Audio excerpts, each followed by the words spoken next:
Over to you.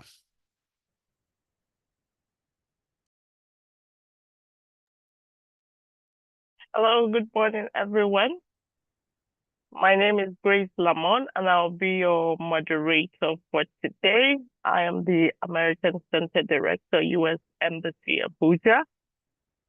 And thank you to all the spaces that have joined us for this program.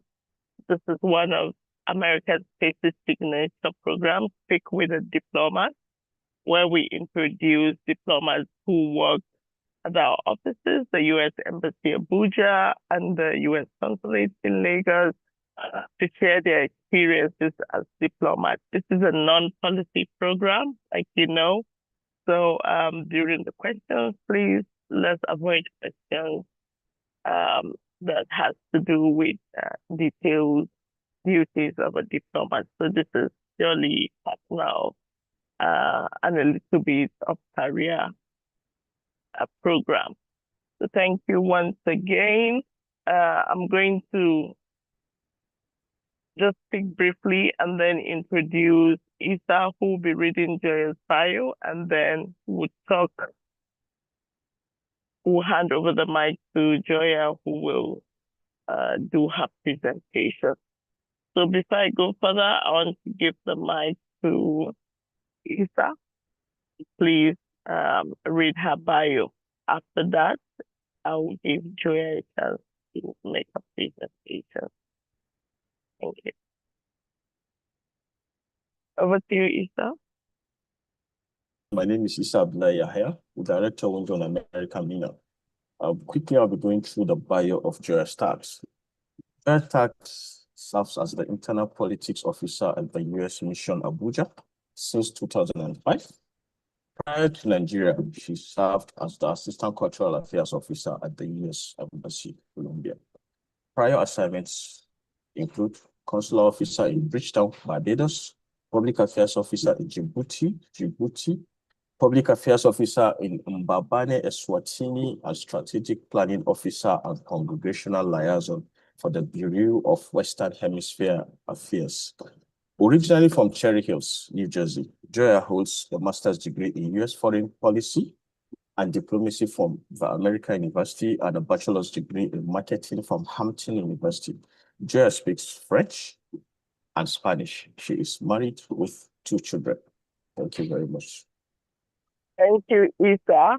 So, ladies and gentlemen, you've heard about a little about our guest this morning, but when I call her, you'll be hearing more from her. So today is going to be slightly different from what we have seen over the years. Our host today has decided to utilize an interactive presentation combining PowerPoint, visuals, personal storytelling, and live discussion. So it promises to be really exciting, and we look forward to hearing from her. So once again, I'd like to introduce our guest for today, Joia Starks, Political Officer, U.S. Embassy, Abuja. Over to you, ma'am. Okay, thank you so much, Grace.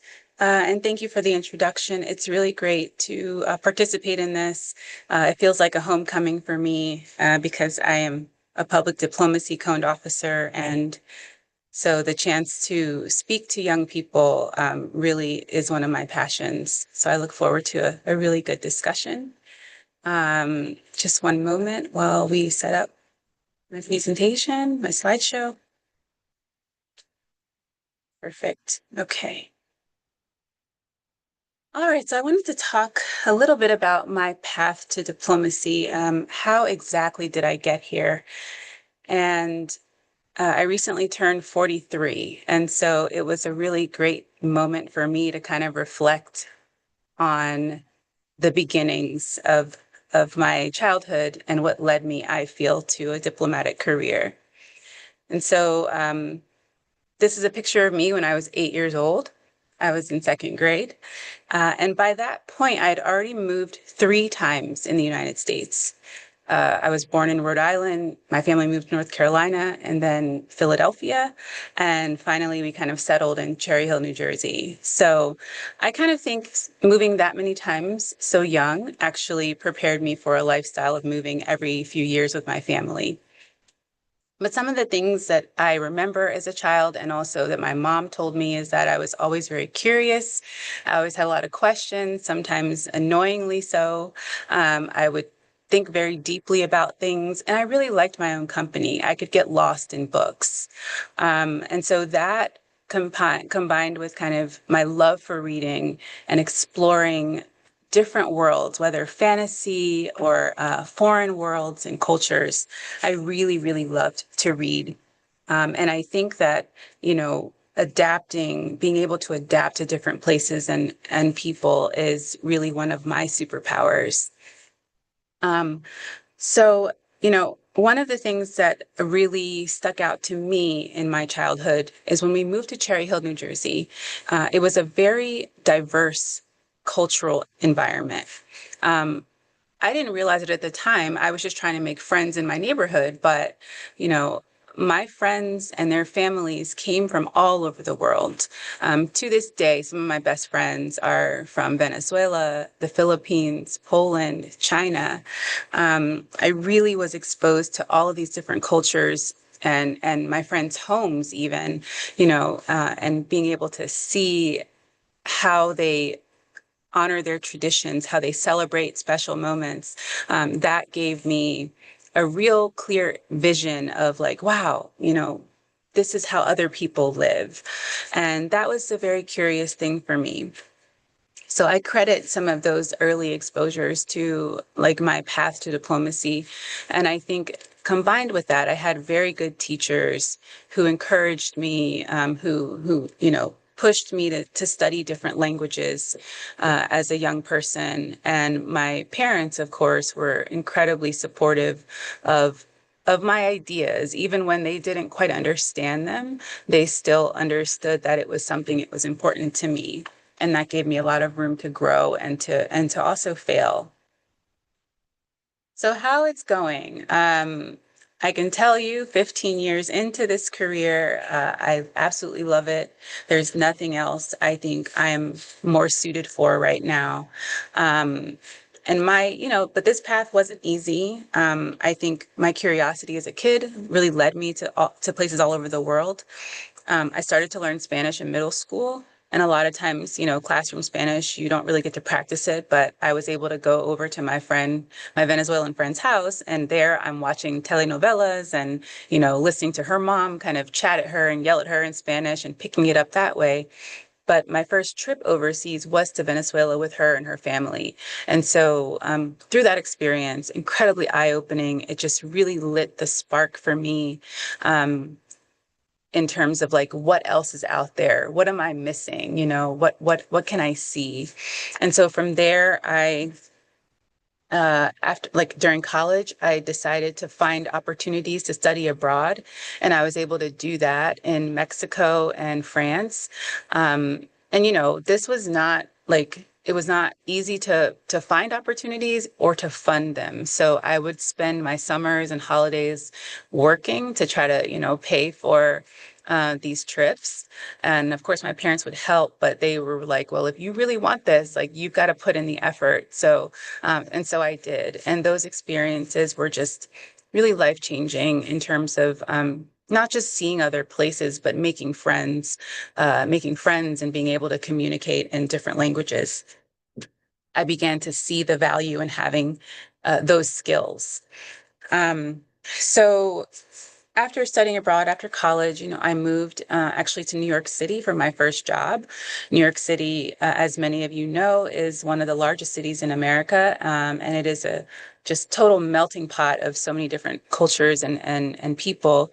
And I think I gravitated towards New York for that reason. The bright lights, of course, and all the things to do, but really just being immersed in different cultures. And so when I was there, I worked in New York City, but I lived in northern New Jersey, which is incredibly diverse, very Latino community. And so again, being able to just reinforce my Spanish skills and get more comfortable, I really started to kind of accelerate. Can you guys hear me okay? Yes. Yes, okay. Sorry, there was some interference.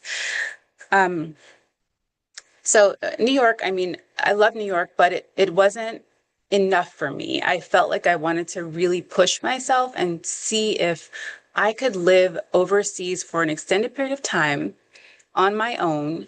And so that led me to South Korea. I really wanted to go there and kind of experience that, but also teach English. And at that time, back in 2007, it was very common for kind of Americans, Canadians, kind of a lot of Western countries to go over and, teach English as native English speakers. So I was like, hey, why not me?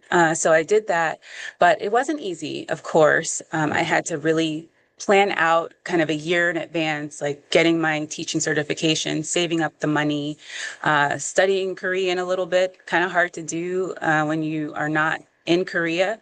But I did that, and it really opened my eyes to the fact that, okay, this can be a career. There are skills that I'm building that are going to be beneficial to, a bigger cause. And so when I came back from Korea after a year, I knew that I wanted to try to be a diplomat. I didn't know how to get there, but I knew that, okay, let me start with my education. Let me get my master's degree. And who's going to pay for that? My parents at that point were like, look, we helped with your undergrad degree. It's up to you now to figure out like how you're going to get your master's degree. So I started doing some research and looking for scholarships, fellowships, anything that would kind of help defray the cost of a master's program. And I found one in the Charles B. Rangel International Affairs Fellowship, an incredible program that really seeks to like bring in kind of the full scope of diversity of America, whether that's ethnic, regional, religious, I mean, anything like, to have the Foreign Service reflect the diversity of America. And so I was very fortunate to get one of those fellowships. And through that, I got my master's degree at American University in DC. I was able to do an internship on Capitol Hill, which was also very eye-opening to understand kind of the sausage making, as we say, of foreign policy.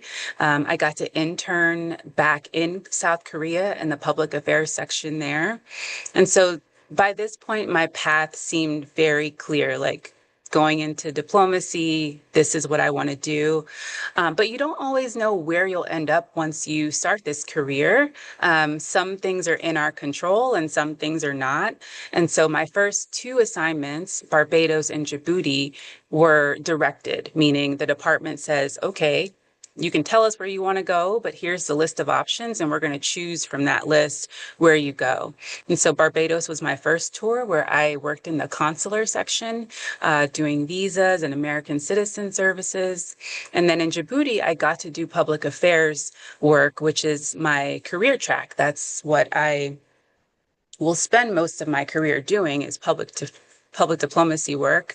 And so this collage of pictures really shows kind of where I have served. The top right pictures, for example, this is in Colombia, where I worked a lot with Afro-Colombian and indigenous young people, doing programming to uplift and empower them.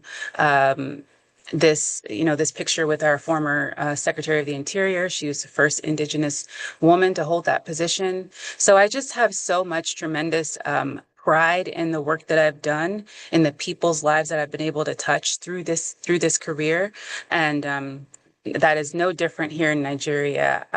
My work is different. I'm not doing public diplomacy, I'm doing political work. And so this is one of the other career tracks that is important for diplomacy. And I think maybe stereotypically when people think of a diplomat, they see kind of pictures or they see movies or series. They think about, the person that's in the high stakes negotiation and they're, trying to broker some big peace deal. Typically, that might be a political officer that is in the, background working on those issues. And so here in Nigeria, in the year that I've been here doing this work, it's been really enlightening to see kind of, what is happening here politically. This is the giant of Africa. It's the largest democracy on the continent. And it's really important that we as political officers understand those dynamics. And so day to day, these are the things that I am working to do within the political space here.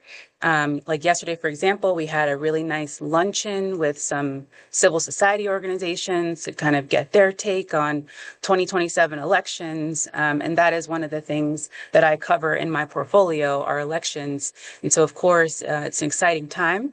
And we follow those developments very closely. We report back to Washington on kind of if there are changes or things that they should be aware of in the political space. And we continue to kind of develop and strengthen those relationships, because at the end of the day, it's people to people relationships that make things move, right? So if you don't have that, it's going to be very difficult for you to explain a new policy or get buy-in from the government on that particular initiative. So that's what political officers are doing day to day. We're really out there meeting with key contacts in the Nigerian government. Sorry, I'm going to try to move this along. I don't want to take up too much time just because I want to hear from you all. This slide is really just, these are some of the dimensions that are important to us as diplomats. When we come into the State Department, we are evaluated on what's called the 13 dimensions. And so this encompasses most of those things are dimensions, but I think in general, this is what it takes to be a good global citizen. If you, in anything you do, any path you choose to pursue, these are the type of characteristics that, you should be working to develop. And over the course of my career and in my life, at different times, I'm kind of always thinking about how can I improve my listening skills? What can I do to make sure I am, able to present myself verbally in written communications? How do I stay composed when people try to fluster me or rattle me? Adapting to cultures, of course, being resourceful, knowing that, budget environments change very quickly sometimes. How do we adjust and adapt our current resources to the needs? So all of these things, are just so important in life in general, but especially as a diplomat when we're navigating kind of unclear terrain or we're navigating changes in the political space. These are the types of things that we are always attuned to. Now, I have good days and bad days, just like anyone else. And so I have to find ways to continue to motivate myself day in and day out. My career is demanding. My family life is demanding. I'm also living far away from my family. And there are, things going on there that could stress me out. So I found this quote online, and I literally printed it out and stuck it right at my desk, because it is a reminder for me that, again, these types of having courage, discipline, confidence, patience, that is the number one thing, patience. That is the formula. That is how you move from step to step. I think we often want things to happen quickly, and that's not the timing that maybe has been set for you. And so this for me is a reminder, a daily reminder that, sometimes 100%, I don't have it. But if I can give you 15%, 20%, that's the courage, right? That's what it takes to start. And maybe the next day I have 80%, so you just start where you are and work from there. And this is a picture of my family in Colombia. We took family pictures. We try to do that every tour we're at. And so I welcome your ideas for Nigeria, where we should take family pictures. Finding your own way. My goodness. So I went through kind of a brief overview of my path, right? But everyone's path is going to be different. But these infographics that I found online, I just thought, oh man, this is really the essence of like how to stay focused and stay on track when things try to knock you off balance. And I have had so many ups and downs in my life, in my career. That job I really wanted that I didn't even get an interview for, like trying not to get bogged down in that and seeing like, okay, maybe that wasn't the right opportunity for me. And this happened actually with this job in Nigeria. I had bid on several other positions in South America that I thought would be right for me, and none of them worked out. And so I was like, okay, well, maybe now's a good time to go back to the continent. Like, why not? I've wanted to come back. I wanted to be in West Africa. And so when this position became available and it had like not many bidders on it, I went for it. And it turned out to be like the best decision. So, so anyway, these infographics I think are really useful.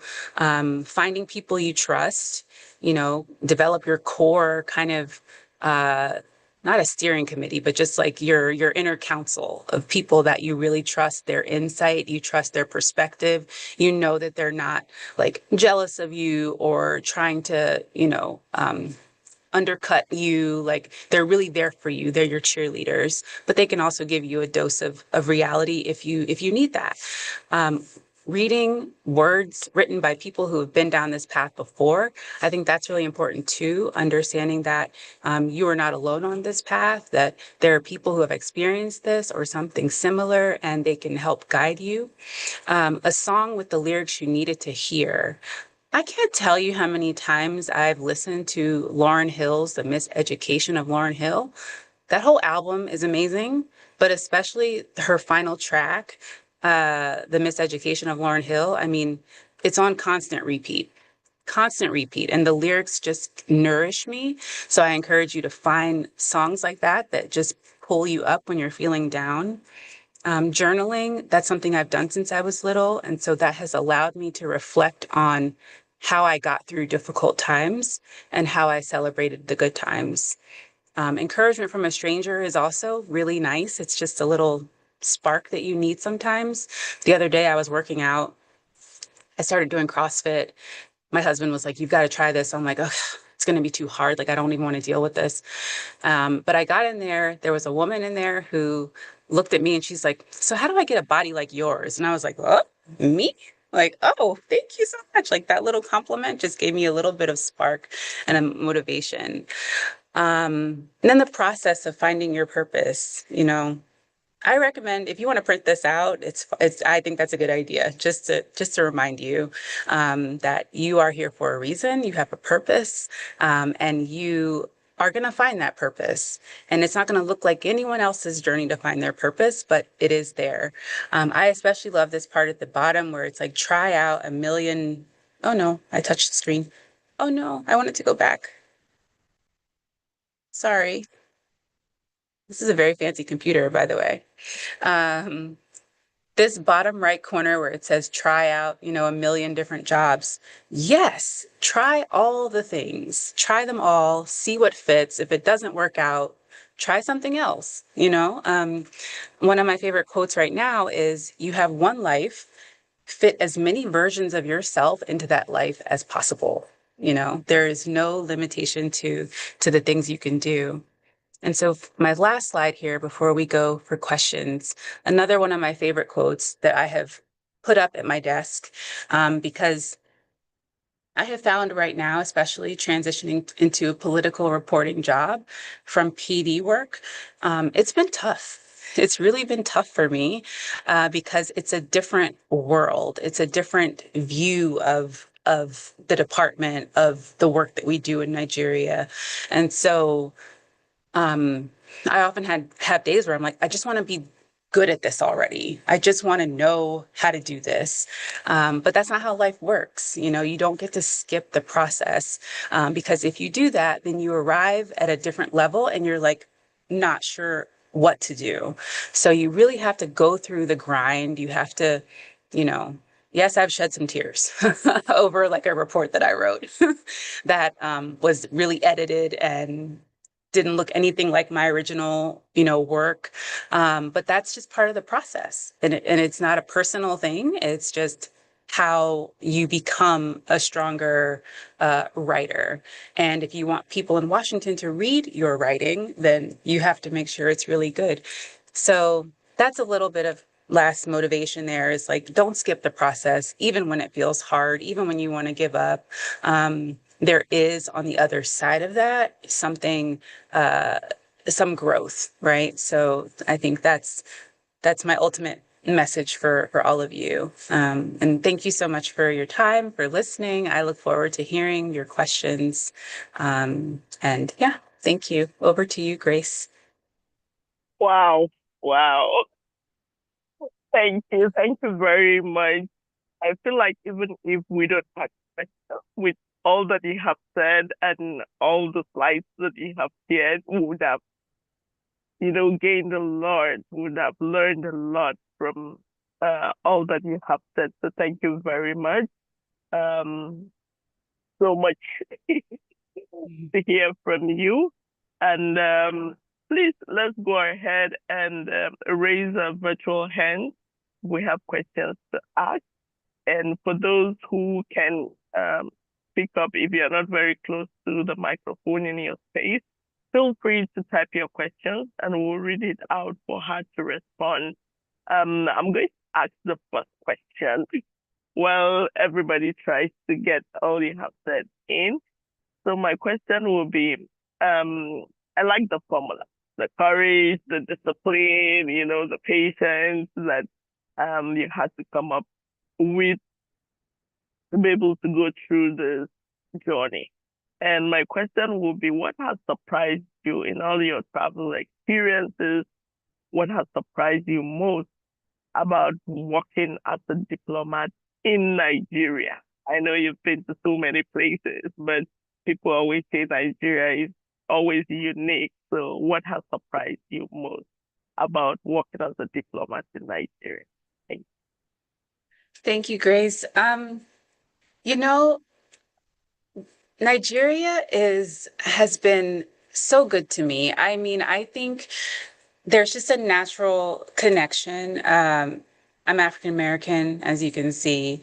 And so from the minute I, landed at the airport, it was just, people are so, so nice and welcoming. And I think people share very candidly with me. And I think that that's important, not just for my work, but in making connections more broadly. So I think, I don't know, I just get the sense Nigeria feels like home to me, and that's been a unique experience. Yes.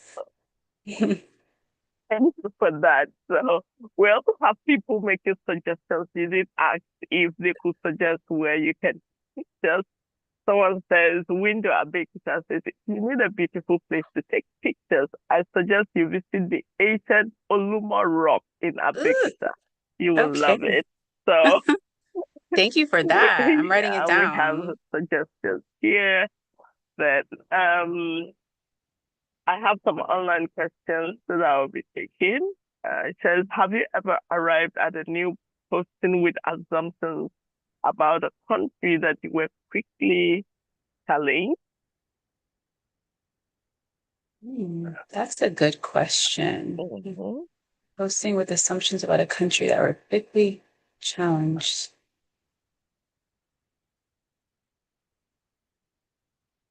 This is from Calabar, all the way from Calabar. Yeah, I mean, I think Colombia really challenged me. I think I had assumptions looking at kind of what my position was there as the assistant cultural affairs officer.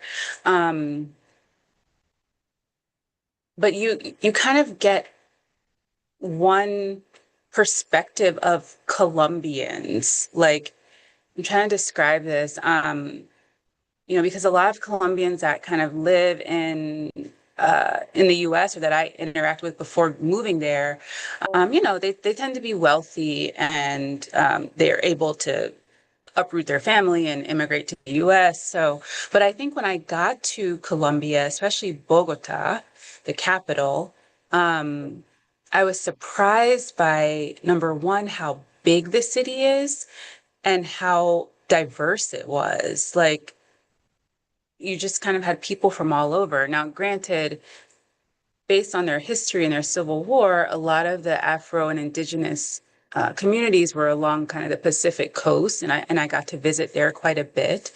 But I think what surprised me so much about Colombia was just like the landscape was very different. They have every kind of like weather you can imagine, and they're just such a happy people. Yeah, they're just the happiest people I've I've really Okay. met. Okay. Thank you, that. Yeah. I'll also take one question online about food in Nigeria, comparing Oh it no. with Eswatini in terms of being the most spicy. Ooh. And actually, this is visited the Zuma Rock in Niger State. Yeah. So Oh, this I'm writing question that is one from down. Mina. Zuma Rock. Okay. There's a lot of Yeah. rocks, I guess. Okay, look, I'm not the one for spicy, super spicy food. I think Nigerians have a different palate. Like, you guys can withstand levels of spice that would probably kill me. Wow. Um, I think that Nigeria definitely has spicier food than Eswatini. But Eswatini has they have a version of pepper, but they don't put it on everything. Okay. Their food is a bit more, at least what I ate was not as spicy. Okay. Maybe we should add, what food have you eaten since you have been in Nigeria? Maybe the local dish is not the popular jollof, Nigeria jollof. Besides jollof. Okay, yes. So I have tried, I think I tried a fish stew, pepper soup. I've tried pepper soup Okay. and I've tried toshe. I like toshe. Maybe that's more of a northern dish. I'm not quite sure. Yes. Yes. The vegetable soup kind of with masa. Is that it? Okay. Yes. Yes. Masa Okay. is delicious. Okay. Um, yeah, but I'm not super adventuresome with food, I'll be honest. Okay. That's okay. We appreciate that. Let's go to Unilag. Can you unmute your microphone and ask the question? Unilag.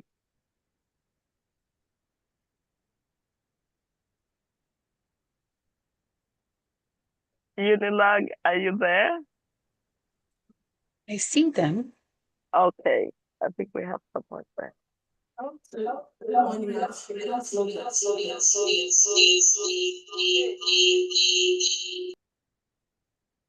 Okay. Go ahead, Lagos. Okay, we have Or echo. should I? Yes, I have a question.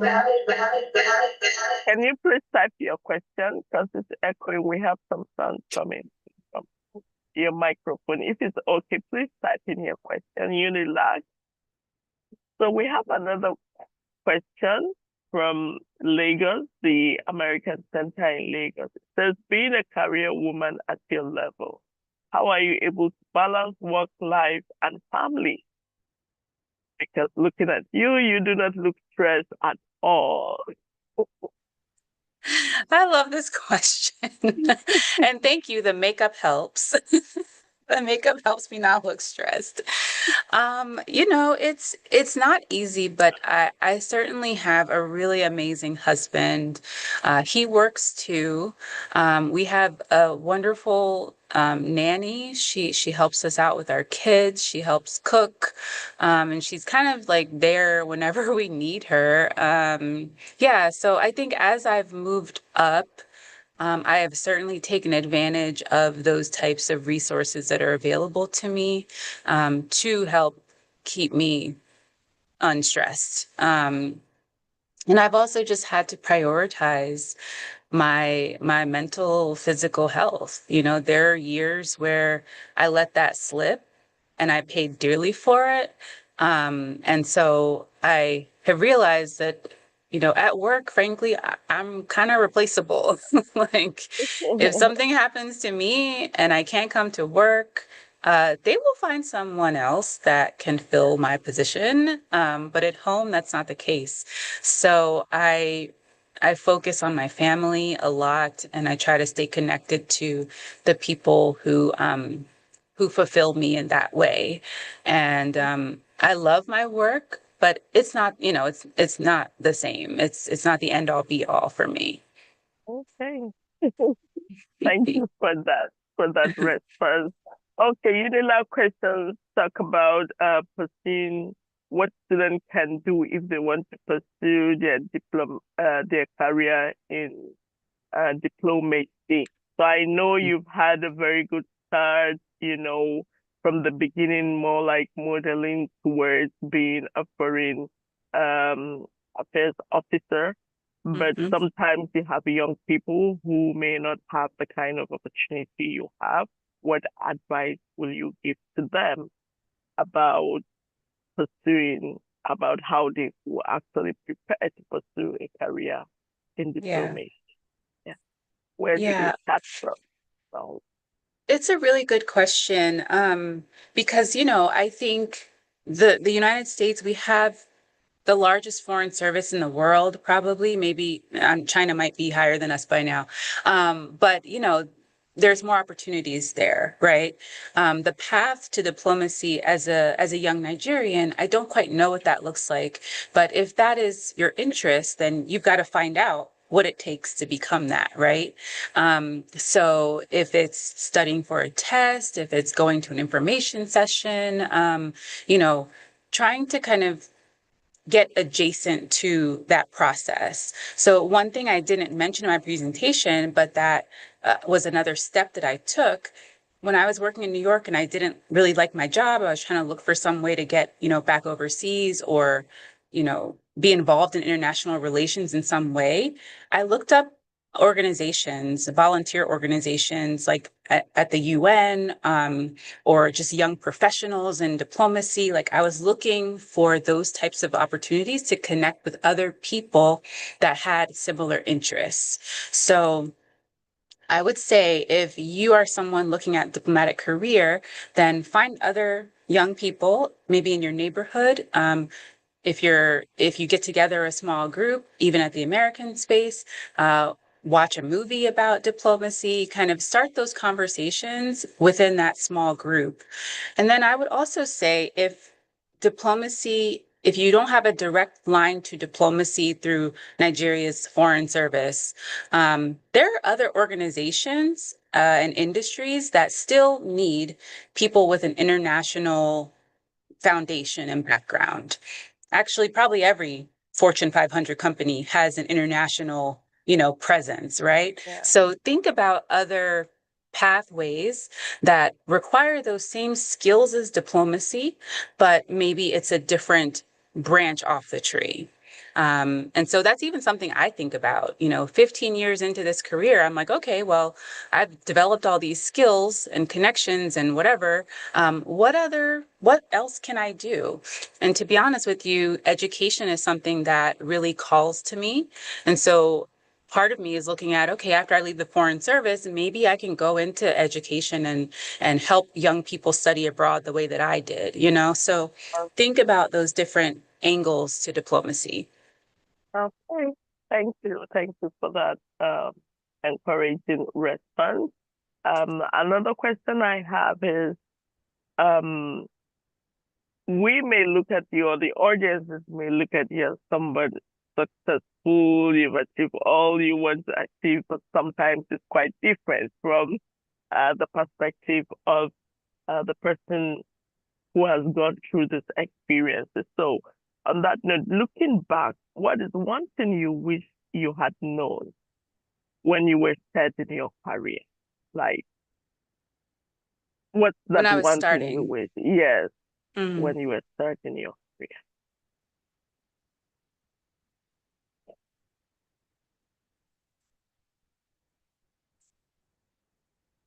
Do you think that, oh yes, I have everything right, I have everything going the way I planned it, or there were some challenges along the line that you wish you would have been able to make it go this way or the other way, or perhaps you wish maybe you were in some place in your career that you're yet to attain at this point?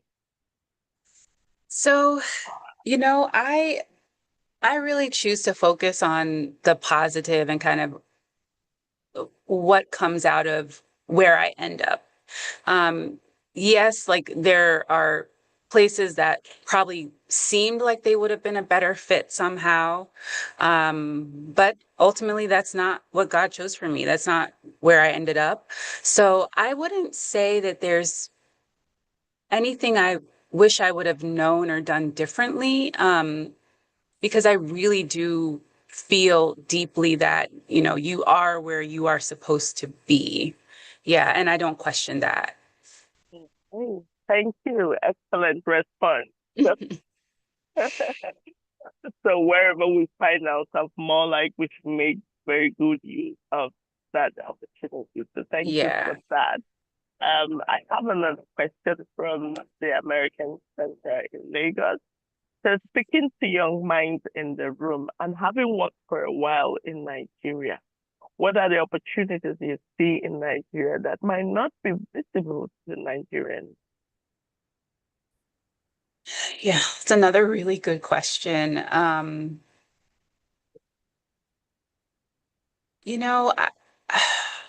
It's interesting, my perspective, and it's still a very early perspective on the political system in Nigeria. It seems to me that, there is more space for young people to take up in politics here. And I don't know exactly what that looks like, but, there is just, people always say like the tech savviness of younger generation, right? I mean, there's always a place for that. And so figuring out how to like plug in that knowledge and that skill set into political spaces, or, I don't know, but I see that as a gap, like that there is, and this happens in the US too with our politics, like people stay in power in the Senate and the Congress for a long time. There's no term limits. And so, they have the actual member, and then their teams are like 20 somethings that are doing all of their social media. So yeah, I think that there's room for that. There's definitely room for young people to get involved in civil society organizations. And just be more organized, kind of find the things that you love, form that group, and, go from there. You don't have to know the end state or the end goal necessarily from the beginning, but just know that a group of you have this thing in common and you want to get together and talk about it and do something about it. Thank you for that also. I have another question on foreign languages, studied foreign languages and cross. Please, can we mute our microphone? Is your mic not muted? Thank you. We're having some interruptions. Please, let's mute our microphone. Thank you. So our next question is on languages. How have you found learning foreign languages profound in your job and in terms of helping you communicate wherever you find yourself as a diplomat? Yeah, they're super important. The languages that I've been trained in, Spanish and French, they're really important, especially in public diplomacy work. For political work, not so much, at least here. But I think knowing a little bit goes a long way, and that's one thing I really want to do while I'm here in Nigeria, is try to learn a little bit of the local languages, even if it's just like, greetings or asking for things or whatever it is. But I think it's really important to just open that door with the language. It shows respect, first and foremost, but also it gives you a window into that culture, understanding how people communicate and what their word structure is like and what things mean and what emphasis they place on the language. Like language is the foundation. So it is very important. Hey, thank you. Good to know that you're willing to learn the local language here in Nigeria. We have a lot of languages. So Yeah, I mean, I'm going to focus on maybe the we have top three. we have our spaces all Yes. around across the country. So let us know, and we could find a way of arranging how the spaces in the different regions can help you Yes. learn that as well. But not so Thank many you. anyway. But thanks for taking up that challenge, and we look forward to maybe next time we invite you actually to speak in maybe Igbo or Yoruba or Whatever Hausa. you want to teach me, I'm open. Okay, thank you. We appreciate that. Do we have any more questions from the spaces? Oh yeah, there is from Lagos another one. Okay. It says, going back to one of your slides, try many jobs to figure out our purpose in a place like Nigeria where it's difficult to get a job. How do we navigate this trend and make a meaning out of life?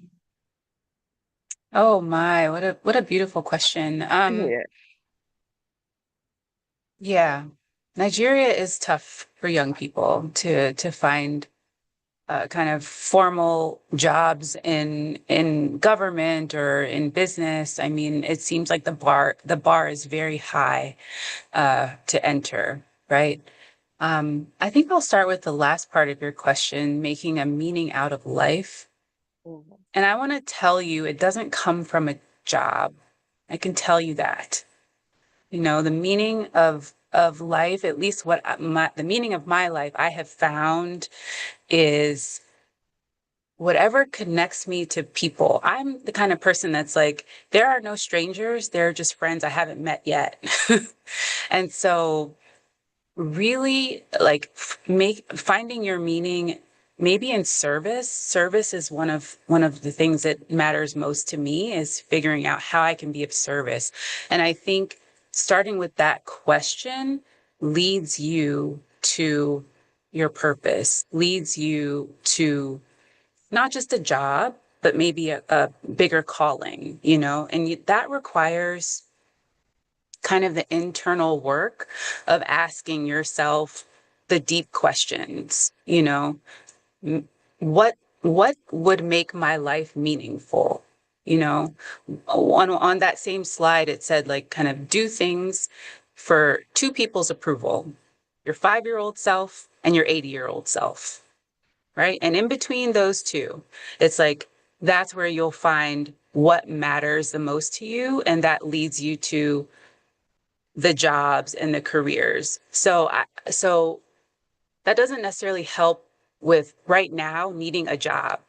And that comes from like, okay, what skills do I have that people will pay me for? Right. So, for example, the woman that does my nails, she also does crocheting on the side and she sells her crochet artwork. So I think in Nigeria, you especially have to be incredibly resourceful. Right. And again, finding friends, working as a community in some way to figure out what you can offer that people will pay for. I think that is kind of your short-term plan for getting money, which is what you need. But long-term, think about those things like what matters to you, how can you be of service, and kind of chart your path in that way. Okay. I Thank hope you. that's helpful. Yes, that is. So we always emphasize networking. The network Yes. also, it helps you a lot. You talked about meeting people, and then one has got talent and can actually convert their talent to, making a living out of them. So thank you very much on that. And we have a question from Mina, and I will rephrase the question to talk about actually how young people get into politics in the U.S. Like maybe if Nigerians as young people also want to get into politics, do you have any advice for how young people in the U.S. get into politics? Yeah, I mean, so I never was into politics and in the US, outside of, voting and showing up for meetings from time to time. So I wouldn't consider myself a super active, person in politics in the US. I follow it. But I think I don't know if it's easier for young people in the US. I think there's just more organizations that are dedicated to getting youth into politics in the US. And so when you have those established networks, like that makes it easier. But I will say that here in Nigeria, I interact with a lot of civil society organizations that do really try to empower youth. I'm sure you guys all know Yaga Africa, Plaque, these are the types of organizations that are perfect for you to reach out to and say, hey, how can I get involved? I think that's the first question. It has to be, how can I help? Right. And then they will guide you, or they will connect you to someone that can. Oh, oh. So thank you. As we round up, we just have about 10 minutes to round up, or 5. So we want to use this opportunity to ask if you have any more things to say on your path to diplomacy. If not, then I will just round up at this point. No, I think I've spoken a lot today. You can also feel free to ask the audience any questions, Oh, maybe yes. that Okay. you've been curious about. Yes, I would love to ask a question. Maybe I'm just Okay. curious, all university students, kind of what are you guys studying? That is maybe a few questions. A few folks can answer that. I'm curious. Okay, we have Unilag students. We have Unilag window here, and I'm sure there are students. Unilag, do you want to respond to that? Maybe give a general perspective of the courses that you study in the university. We also have the American Center in Lagos. If we can have someone respond to that also. That's a big room. So either Unilag or the American Center. We also have Gombe Center, if we could have someone from Gombe respond as well. Anyone from Unilag? Yes, go ahead. Can you unmute and respond to Unilag? Good morning, Good ma'am. morning. Good morning. Good morning. Good morning. Good morning. Oh, I think you muted yourself. Go ahead, Unilag, except if we're still having the echo. Go ahead. Well, I studied history, so I was thinking of doing like a master's in diplomacy and all that, international relations. So I was thinking of like 10 years from now, once I'm able to do my master's and all that, is there anything you would like to tell me to do in order to place myself well enough to excel in the foreign states? Okay, so he's asking you another question. That's fine. I wasn't able to hear it so clearly. Grace, do you know? Okay, yeah, so he said he's studied history in the university, and he also hopes to do his master's, and he's also asking if there's any more thing he needs to do to build a career, in international relations. I hope I got you right, Unilag. Just give me a thumbs up. Yeah. So, yeah, I think again, kind of trying to look for opportunities maybe outside of Nigeria. I mean, other countries in Africa could have some exchange programs that you can do. Probably like some of the hubs like Nairobi or Johannesburg. The AU in Ethiopia is a great way to kind of get multilateral experience. So I think it starts with possibly reaching out to missions here. There are a lot of foreign embassies here in Abuja. And so reaching out to those missions and kind of asking the question, you know, like how can I get involved in this? How can I get an internship? I think you have to be really proactive and not afraid to ask questions, you know, because nobody's going to come to you and say, "Hey, do you want to be a diplomat?" Right? Yeah. You have to go out for it. And I also know that you had responded to a similar questions about not necessarily reading a particular course to work in the embassy. So there are other options that people will also leverage on all that. Mhm. So thank you. Let's go to Uyo. Uyo, do you have a question? The idea was for her to ask us questions. Now we're back with asking her more questions. It's fine. It's totally Okay, fine with thank me. you for that. We only have 5 more minutes, so go ahead, Uyo. Good morning. My name is there are the students of University of Civil Engineering Department 200 level.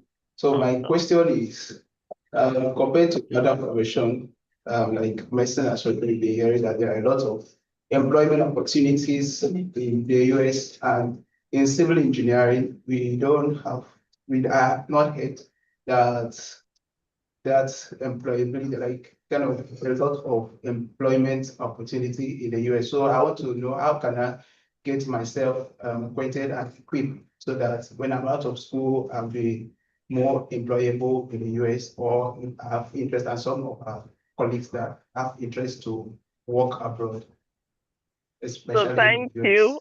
US. The emphasis is not for you to go work in the US, but the emphasis is for you to look at the opportunities that are actually available in Nigeria once you prepare yourself, you know, to be able to work in Nigeria. So thank you for that. Thank you for that. I'm sure I've responded to your questions. And Hello, Grace. yes, just say it. So is in your window on America. So Okay. you can talk to the director. She will advise you. Yes. All I put in is because you asked about going to work in the US.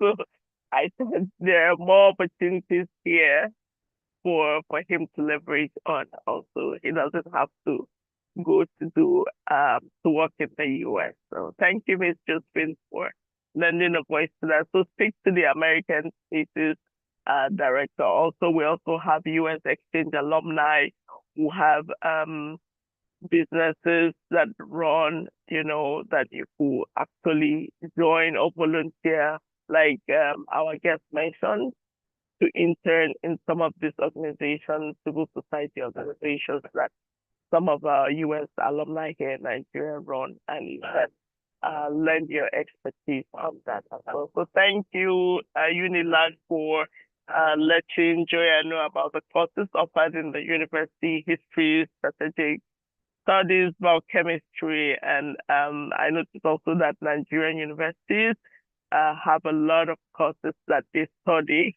and there are so several that we can't even mention everything to you on this program. So thank you very much. And then for, I think I'll take the last one.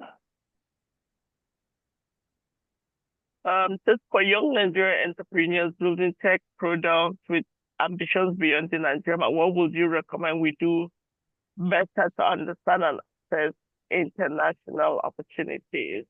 I think we can skip this question, but if the person asking this question is an American faces audience, please talk to your director. We have a lot of opportunities and programs that we run at the American Spaces. And it's a good opportunity for you to get to hear about and practice and also participate in them. So I think we should round up here. And it's 11 o'clock. I wish we could stay on and just hear you talk. Some people have actually asked if they could get the slides.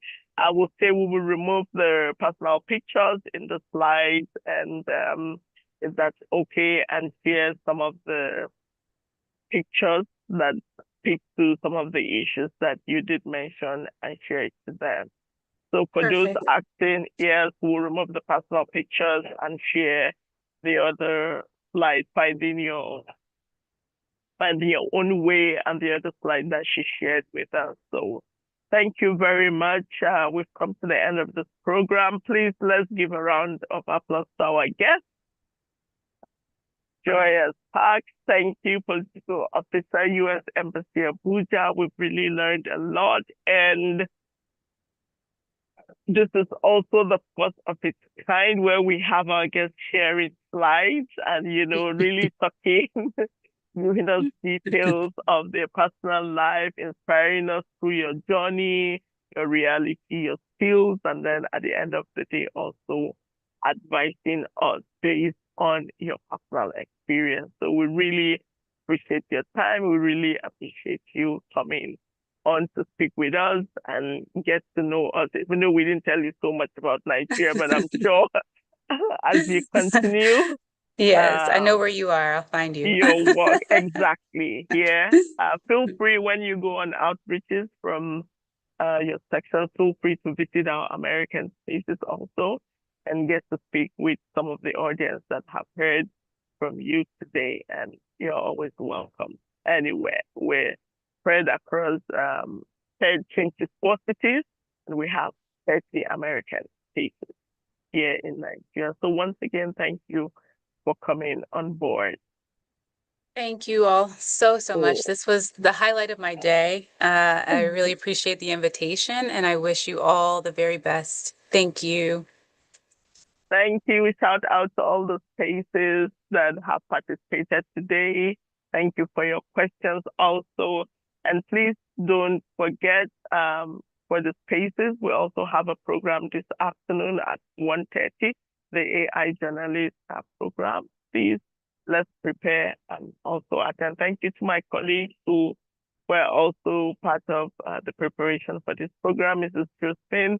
Thank you to the director, Mina, for reading Joia's bio. For those behind the scene also, thank you to the American Spaces team, both in Abuja and Lagos, for putting together this awesome and packed session. We really learned a lot. So have a very good day, everyone. Bye. Bye.